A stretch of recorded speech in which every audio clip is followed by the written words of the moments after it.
Considérons profondément Jésus-Christ, le souverain sacrificateur. Hébreux 2, 14-15.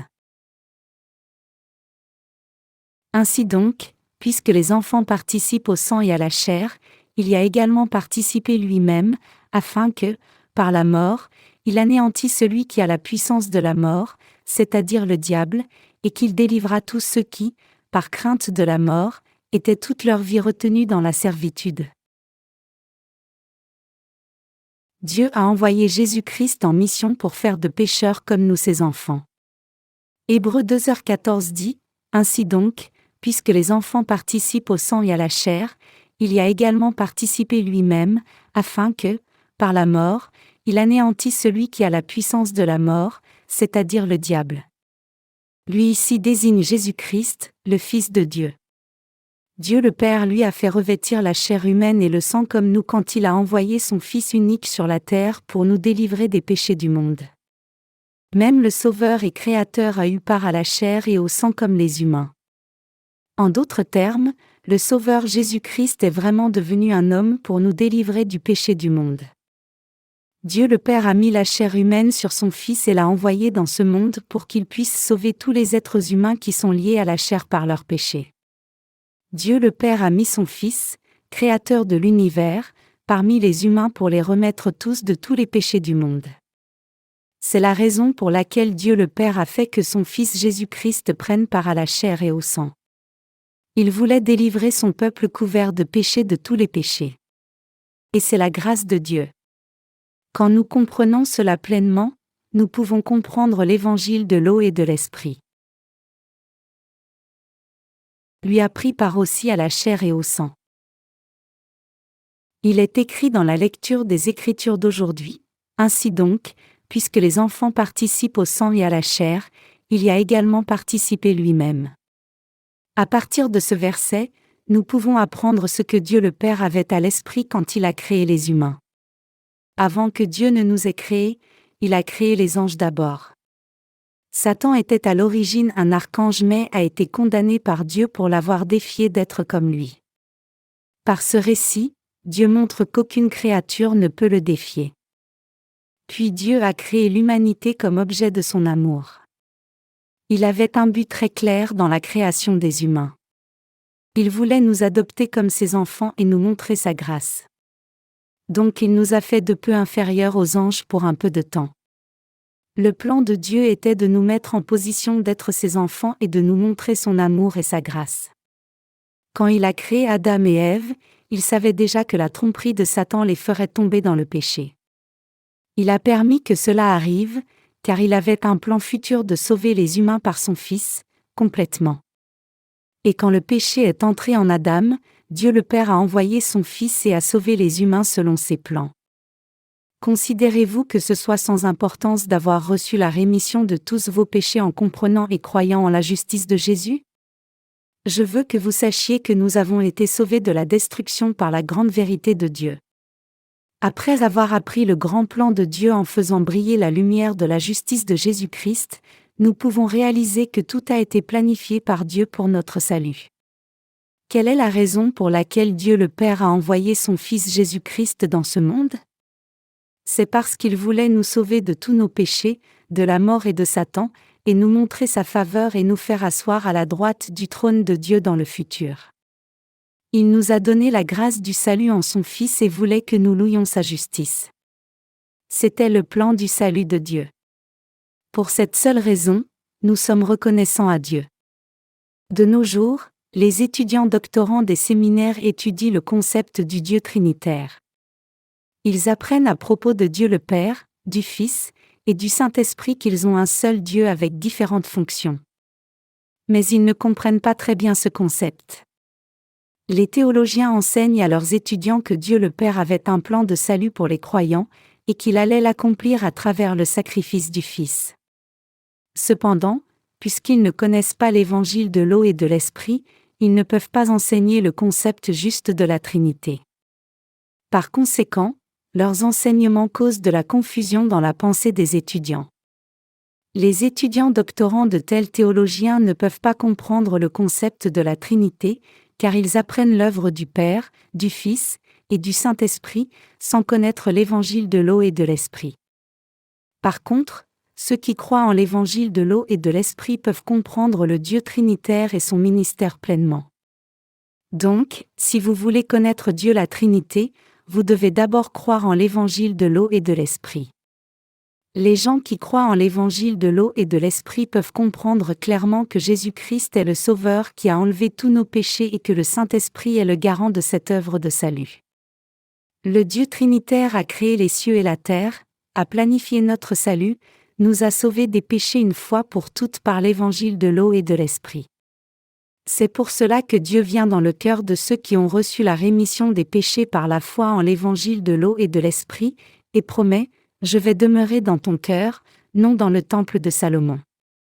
Donc dans le cœur de ceux qui croient au salut par Jésus-Christ, qui est la justice du Fils de Dieu, le Saint-Esprit réside comme garant. Dieu a donné le droit de devenir ses enfants seulement à ceux qui croient en l'évangile de l'eau et de l'Esprit. Il a donné son esprit à ceux qui croient en l'évangile de l'eau et de l'Esprit, et nous a adoptés comme ses enfants. Pour ce que nous savons, le Saint-Esprit qui était avec Jésus-Christ est en nous aussi. Maintenant, nous pouvons appeler Dieu Abba Père tout comme notre Sauveur Jésus l'appelait son propre Père. Nous le suivons avec la compréhension qu'il est notre aide et le concepteur et réalisateur de notre salut. Dieu est notre Père, notre Seigneur Jésus est notre Sauveur qui nous a délivrés de tous nos péchés, le Saint-Esprit est le témoin qui demeure dans le cœur de ceux qui croient en l'évangile de l'eau et de l'Esprit. Nous sommes devenus enfants de Dieu avec cette connaissance correcte du Dieu de la Trinité. Pour neutraliser le diable, Dieu a envoyé son propre Fils, a fait que son Fils soit baptisé, verse le sang, et ressuscite d'entre les morts. Bien que le diable trompe encore les gens de ce monde, Dieu le jettera dans l'abîme qui n'a pas de fond. Mort, où est ton aiguillon ? Jésus fait une déclaration à la mort et au diable. Il dit, « L'aiguillon de la mort c'est le péché, et la forcée du péché c'est la loi. » Ainsi, c'est le péché qui conduit chaque pécheur en enfer, la mort éternelle.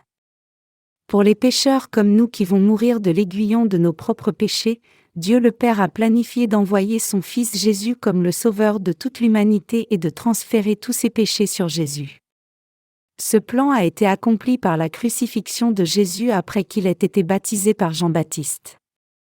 Nous pouvons trouver la justice de Dieu dans la scène du baptême de Jésus.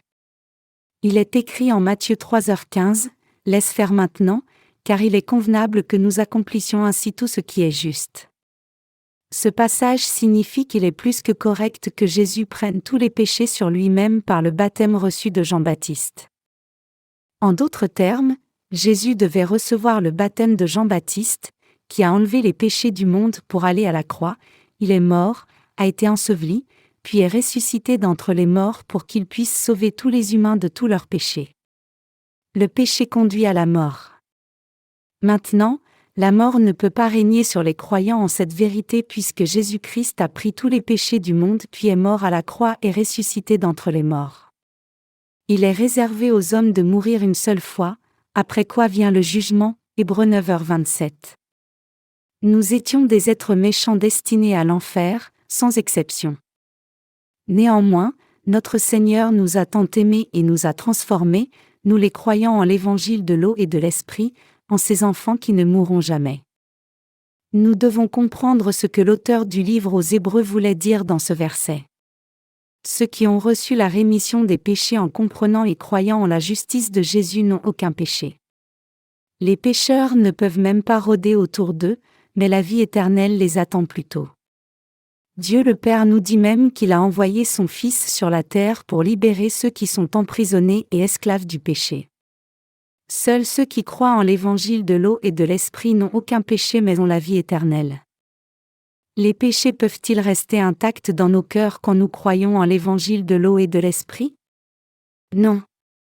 Aucun fragment de péché ne peut rester intact dans nos cœurs, à nous qui croyons en l'évangile de l'eau et de l'Esprit. Peu importe comment Satan essaie de nous tromper, le péché ne se trouve pas dans nos cœurs. Heureusement, le Seigneur nous a donné cette grande occasion d'entendre l'évangile de l'eau et de l'esprit pour que nous puissions recevoir la rémission de nos péchés.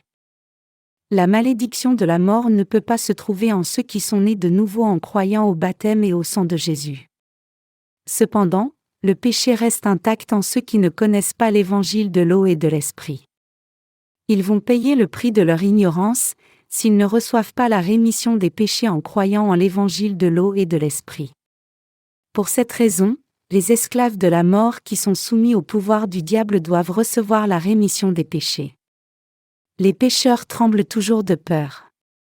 Ils ont peur de leur mort physique. Ils vivent toute leur vie comme esclaves de la mort, craignant le jugement après leur mort physique. Par contre, ceux qui croient en l'évangile de l'eau et de l'esprit vont entrer dans le royaume de la vie éternelle. Les justes n'ont peur de rien sauf de mener une vie déshonorante ou disgracieuse devant Dieu. Quand les gens sont malades, ils sont effrayés par la mort. Les justes, cependant, n'ont pas peur de la mort. C'est parce que Dieu est vivant dans leur cœur. Quand Jésus était sur la terre, il a dit « Croyez en Dieu, et croyez en moi » Jean 14h1. De quoi s'inquiéter quand Dieu prend soin de tous ses enfants? Car en effet, il ne donne pas d'aide aux anges. Il est écrit dans la Bible que Dieu n'a pas envoyé Jésus pour aider les anges, mais pour aider les descendants d'Abraham. Alors qui sont les descendants d'Abraham?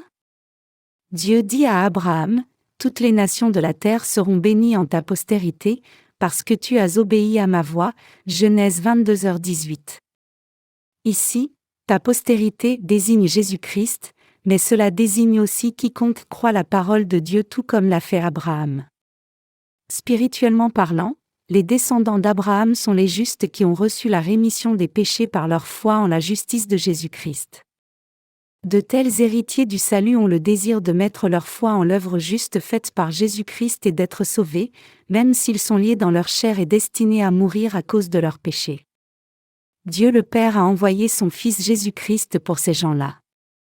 Il est écrit, « Ainsi donc, puisque les enfants participent au sang et à la chair, il y a également participé lui-même. » Hébreux 2h14. Nous, qui croyons en l'évangile de l'eau et de l'esprit, sommes fils de Dieu le Père. La parole de Dieu déclare que Jésus-Christ est notre Sauveur et en même temps il est notre grand frère.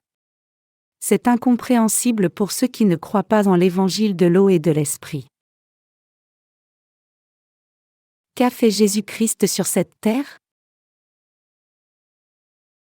Jésus a tout fait en tant que souverain sacrificateur miséricordieux et fidèle devant Dieu. Jésus-Christ est le souverain sacrificateur fidèle du royaume des cieux. Nous l'appelons souverain sacrificateur fidèle parce qu'il a sauvé tous les humains en étant baptisé par Jean-Baptiste, a été crucifié, puis est ressuscité des morts. Il est le seul et unique souverain sacrificateur fidèle pour tous les humains.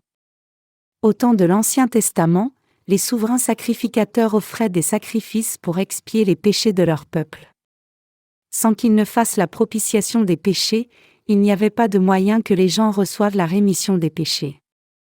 Et seul Aaron et ses descendants pouvaient être souverains sacrificateurs. Mais au temps du Nouveau Testament, Jésus est devenu le souverain sacrificateur miséricordieux et fidèle des cieux selon l'ordre de Melchizedek, Hébreux 5h dit. Néanmoins, Jésus-Christ est né dans la chair humaine, tout comme nous. Quand Jésus était sur la terre, il devait prier Dieu comme nous le faisons. Jésus a abaissé son statut pour nous sauver des péchés et a fait des prières ferventes pour son aide tout comme nous. Lui-même est devenu le souverain sacrificateur miséricordieux et fidèle, et s'est offert comme l'agneau de Dieu pour épargner quiconque il voulait épargner et condamner quiconque il voulait condamner. Tout comme les souverains sacrificateurs de l'ère de l'Ancien Testament faisaient des sacrifices pour les Israélites, le Fils de Dieu, Jésus-Christ, a sauvé son peuple de tous les péchés, en portant tous nos péchés sur son corps et se donnant lui-même à Dieu en sacrifice pour toute l'humanité. Le nom Jésus signifie sauveur comme il est écrit, « Tu lui donneras le nom de Jésus, c'est lui qui sauvera son peuple de ses péchés » Matthieu 1h21. Jésus est né pour faire de nous le peuple de Dieu et faire l'œuvre du salut. Ainsi, Il incite les gens à avoir un désir de recevoir la rémission de leurs péchés. Le royaume des cieux s'approche de ceux qui croient en l'évangile de l'eau et de l'esprit. Et dans ce royaume, il y a le Dieu trinitaire, Dieu le Père, le Fils et le Saint-Esprit. Il y aura aussi le peuple de Dieu. Seuls ceux qui ont été sauvés par la justice de Jésus-Christ pourront demeurer là avec Dieu le Père, le Fils et le Saint-Esprit. Pour sauver son peuple et vivre avec lui pour toujours dans son paradis, Dieu le Père a envoyé son propre Fils comme le souverain sacrificateur fidèle. Dieu le Père nous a purifiés avec l'eau et le sang de son propre Fils, non avec le sang des animaux. Peu importe avec quelle ferveur les gens font des prières de repentance, le Saint-Esprit ne vient pas comme cela. Quand nous acceptons la vérité que Jésus-Christ a enlevé tous nos péchés par le baptême qu'il a reçu de Jean-Baptiste, et qu'il a versé son sang pour nos péchés, le Saint-Esprit vient dans nos cœurs reconnaissant notre foi. En bref, le Saint-Esprit ne vient pas peu importe avec quelle ferveur nous faisons des prières de repentance. Il vient dans nos cœurs seulement quand nous acceptons la justice de Dieu dans nos cœurs. Si quelqu'un prétend croire en Jésus comme son Sauveur sans connaître la justice de Dieu, il n'a pas reçu la rémission des péchés ni le Saint-Esprit. Nous pouvons recevoir la rémission des péchés seulement si nous comprenons d'abord sans aucun doute exactement pourquoi Dieu le Père a envoyé son propre Fils sur la terre et quel genre de sacrifice son Fils a fait pour nous délivrer des péchés du monde. Quand nous croyons avec la connaissance correcte de l'œuvre juste que Jésus-Christ a faite, nous pouvons recevoir la rémission des péchés, et c'est alors seulement que le Saint-Esprit peut venir dans nos cœurs. En dehors de cela, recevoir la rémission des péchés ou le Saint-Esprit est absolument impossible. Puisque Jésus-Christ a pris tous nos péchés de la façon la plus correcte de l'imposition des mains, Matthieu 3h15, vous devez aussi croire en Jésus-Christ selon l'évangile de l'eau et de l'esprit afin de recevoir la rémission des péchés ou le Saint-Esprit.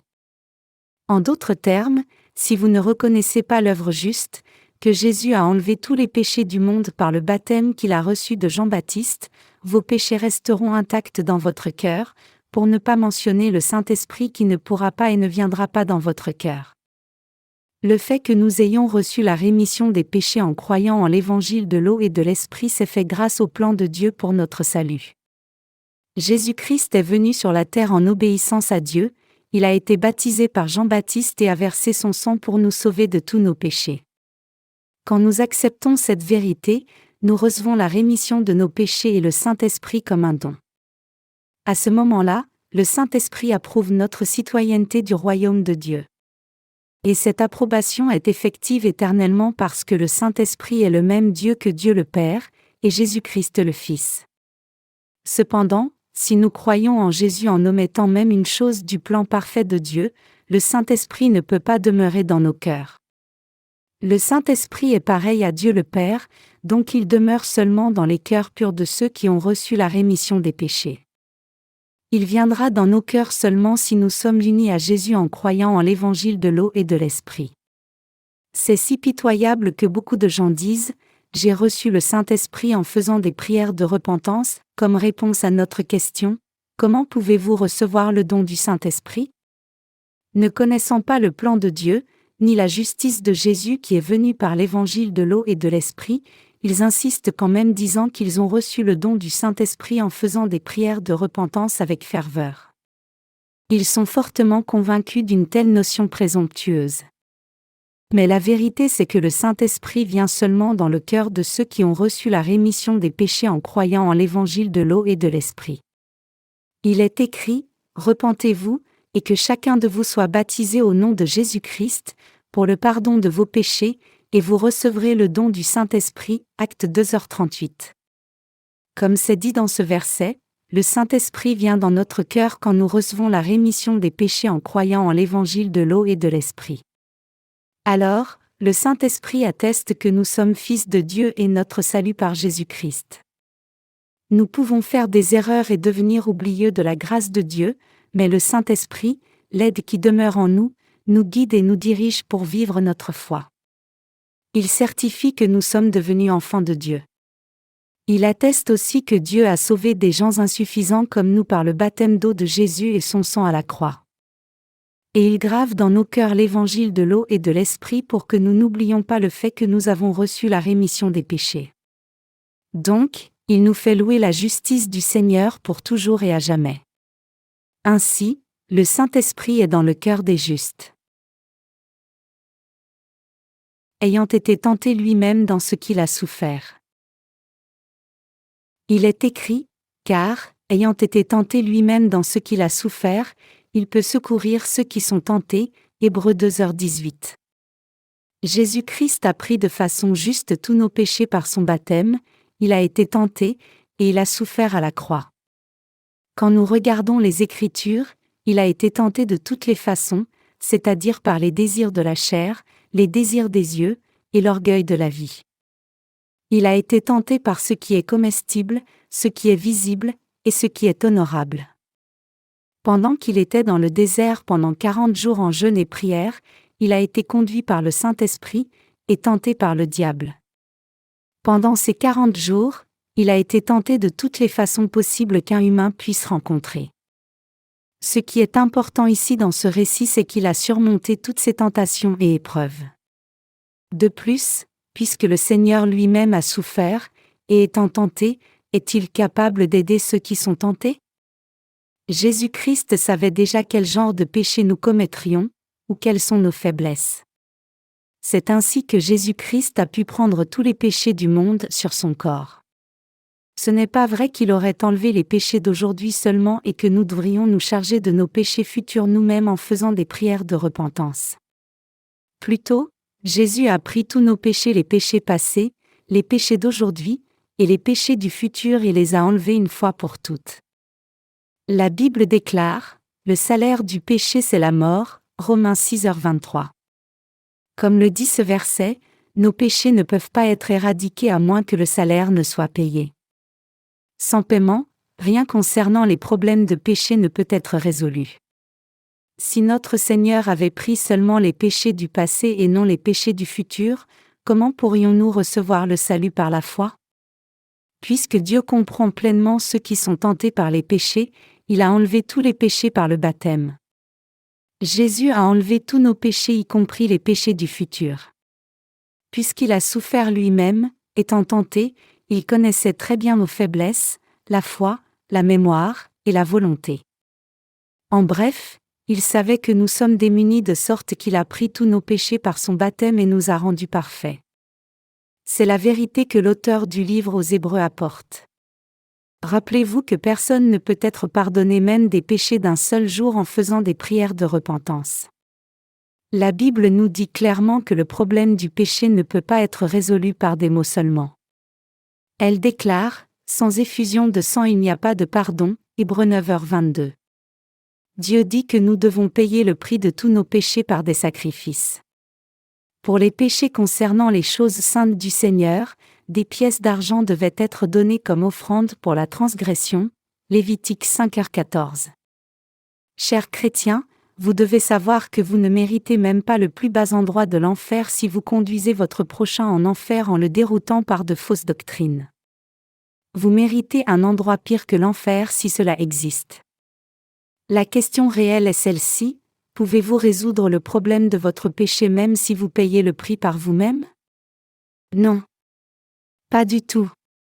Recevoir la rémission des péchés par des prières de repentance est absolument sans fondement. Avec une connaissance de l'offrande pour la transgression de l'Ancien Testament, vous pouvez réaliser cette vérité. Peu importe le genre de péché, le prix doit être payé pour chaque péché. C'est pour cela que la loi dit « œil pour œil, dent pour dent » Exode 21h24. Si vous rendez quelqu'un aveugle, vous devez devenir aveugle aussi. Dent pour dent, main pour main, pied pour pied. Si quelqu'un invoque le nom de Dieu en vain, qu'il soit lapidé à mort. Vous pouvez trouver tellement d'exemples comme cela dans l'Ancien Testament. Quelqu'un a été mis à mort pour avoir travaillé pendant le sabbat, et les gens qui convoitaient les choses matérielles injustes comme Achan étaient lapidés à mort. Achan n'a-t-il pas confessé son péché à Josué et demandé pardon? Que s'est-il passé ensuite? Il a été lapidé à mort. Admettre vos péchés avec des mots ne peut rien faire du tout. Dieu vous pardonne-t-il quand vous dites juste « Seigneur ?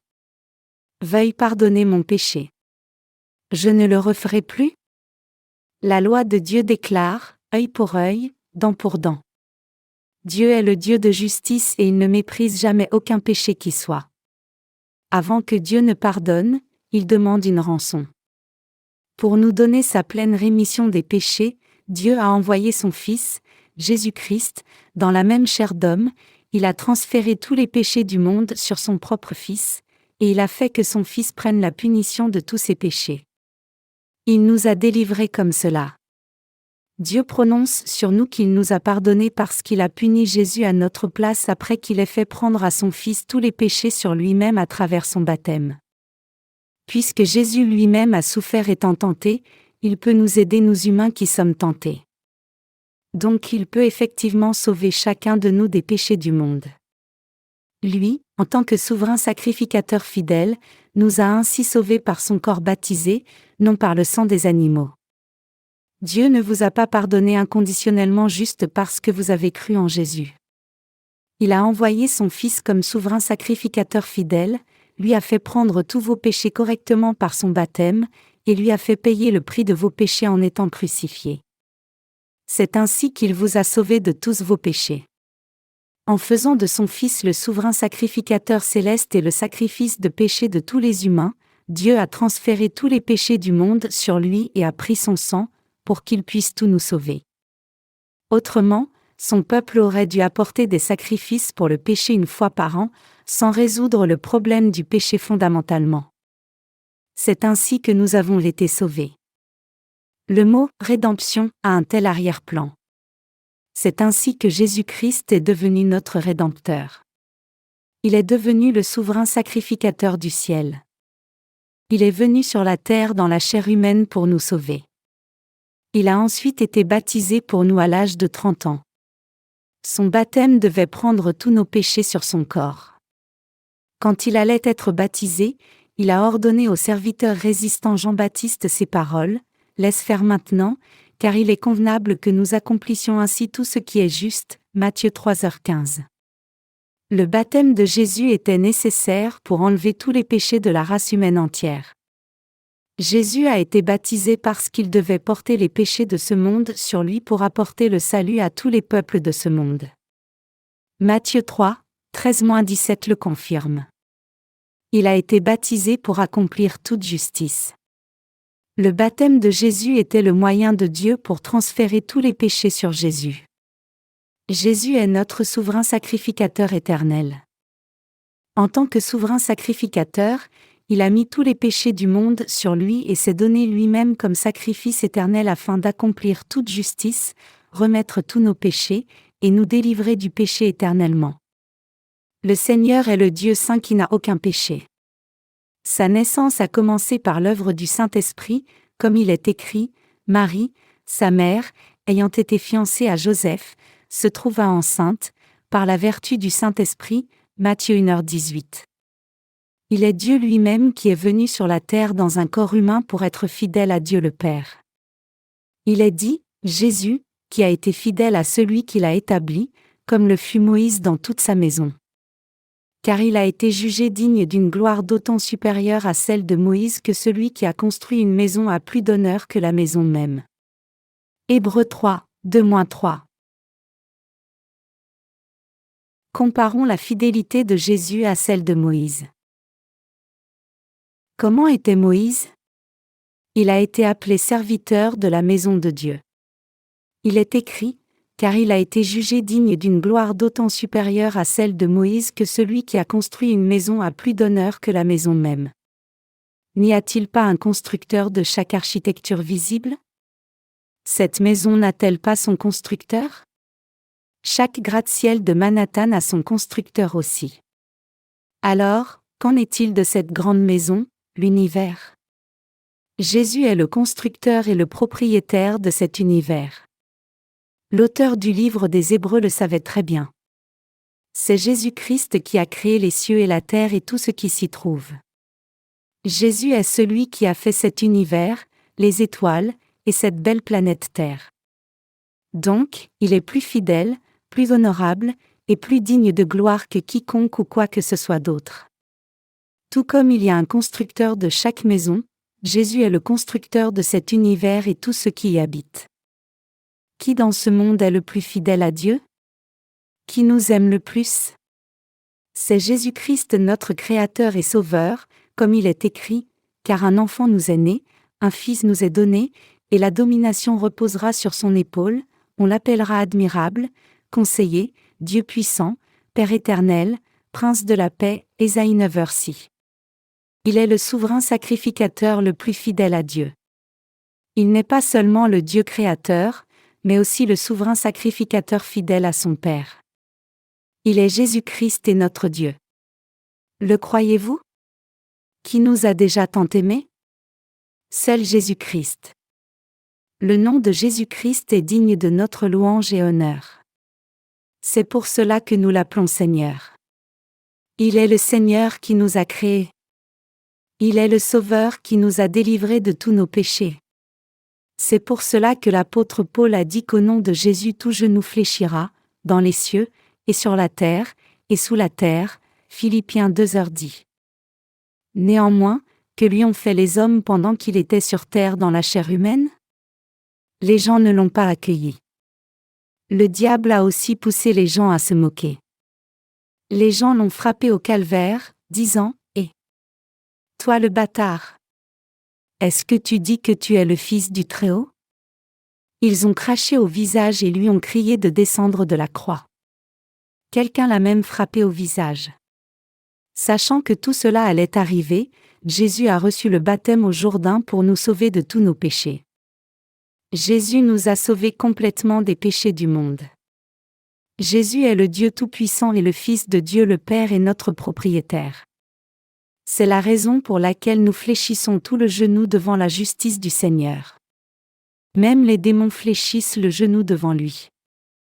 Ils partiront quand nous les chasserons en disant, « Je te l'ordonne au nom de Jésus-Christ, pars, démon. » Le diable et les démons ne peuvent rien faire que fuir à cause de notre foi en ce que Jésus a fait. Ils partiront même si quelqu'un qui a des péchés le leur ordonne au nom de Jésus par la foi. Même ceux qui ne sont pas nés de nouveau les effraient en utilisant la puissance du nom de Jésus.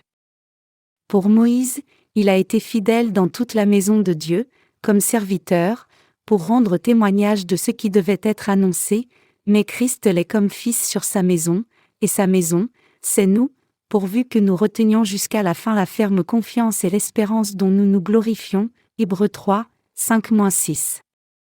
Alléluia! Ce passage nous dit que nous avons été sauvés grâce à la justice de Jésus-Christ, qui est l'apôtre de notre foi et la vérité. Autrement dit, nous ne pouvons qu'être sauvés quand nous tenons ferme à la justice de Dieu. Après cela, nous recevons l'Esprit de Jésus-Christ, le Saint-Esprit qui nous conduit comme fils de Dieu. Puis nous devenons une maison où Dieu peut demeurer.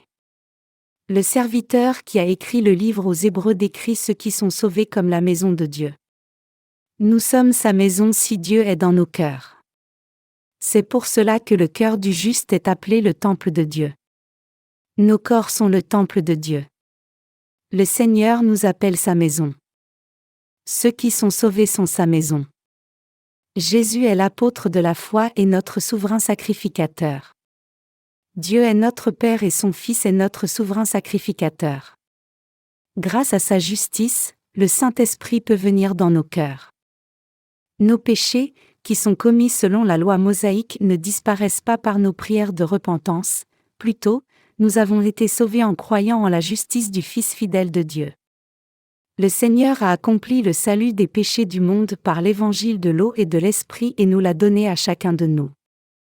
Il nous a aussi rendus, nous qui croyons en lui, parfaitement sans péché. C'est ce que l'auteur du livre aux Hébreux nous dit au chapitre 2 et 3. Dans le chapitre suivant, il nous dit de tenir ferme dans la vérité qui nous a sauvés du péché.